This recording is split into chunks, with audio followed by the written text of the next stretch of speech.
Karena para haji, orang yang punya gelar haji, kiai haji dan seterusnya, itu cenderung melakukan pemberontakan.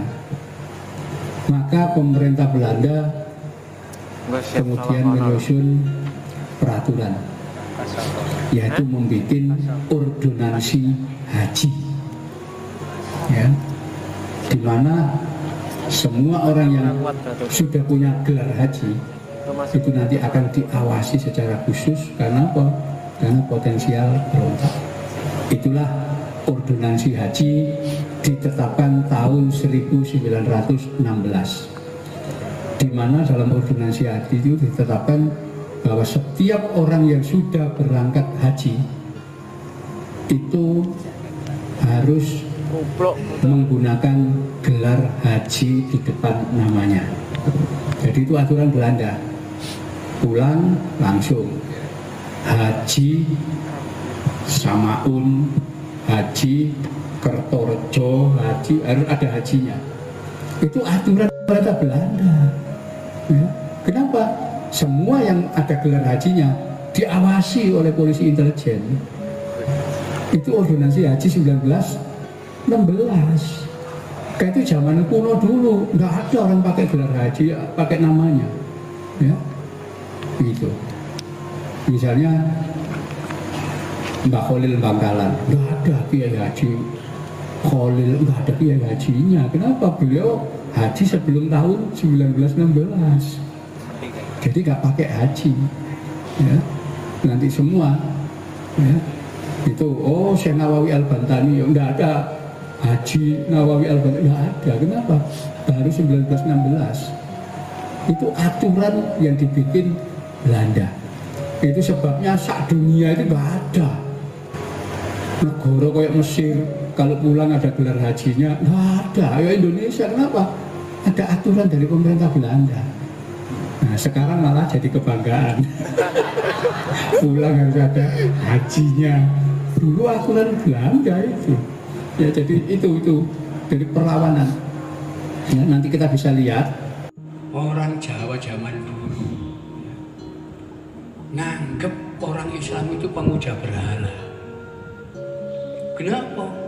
Loh, kalau sembahyang itu nyembah batu, ya. Kalau tidak menghadap ke arah batu itu sembahyangnya dianggap nggak sah.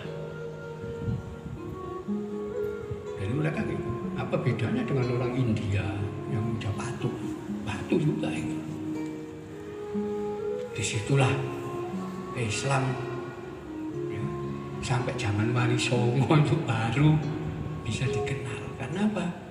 Karena orang sini nggak mau, ya, nganggep semua orang Islam itu pemuja berhala. Ya sembahyang ngadep, waduh. Ini yang nggak dibahas oleh sejarawan. Itu orang kita zaman kuno wis bertauhid. Nanti kita juga akan menemukan itu catatan bagaimana dikisahkan di dalam Serat Wali Songo, Sunan Giri dan Sunan Bonang berangkat naik haji sampai di Pasai ketemu dengan Syekh Maulana Ishaq. Syekh Maulana Ishaq itu kakeknya Sunan Giri. Ketika ditanya, beliau berdua mengatakan akan naik haji. Oleh Syekh Maulana Ishaq ditanya, apa kamu sudah tahu apa yang kamu datangi di sana? Baitullah, ya. Omai Allah, ya. Menurut Syekh Maulana Ishaq, kalau kamu meyakini bahwa Allah itu ada di dalam batu itu, musyrik. Kebanyakan orang Islam nganggep Allah itu di situ, karena itu berdoa di Ka'bah itu pasti dikabulkan. Padahal orang dulu nggak begitu. Yang namanya taya kosong, Allah itu dia ada di mana-mana. Selama ada tempat kosong, ini kosong, ya Allah ada di sini. Karena itu dimanapun kamu pasti Allah tahu. Jadi orang dulu itu tauhidnya begitu. Akhirnya sama Syekh Maulana Ishaq dikasih.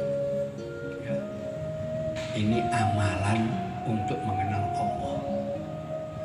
Ada yang namanya Baitul Haram, itu ada di kolbu. Nanti ada Baitul Makmur di sini, ada Baitul Muqaddas. Kamu baca. Ya. Sebelum kamu kenal siapa Allah, siapa pemilik Ka'bah, hati-hati. Ya. Haji itu banyak memperosokkan tauhid. Nah, di situ setelah menerima amalia wirid dari Syekh Maulana Ishaq, Sunan Bonang dan Sunan Giri balik. Ya. Gak jadi haji. Nah, ini catatan. Yang kedua sama. Ya.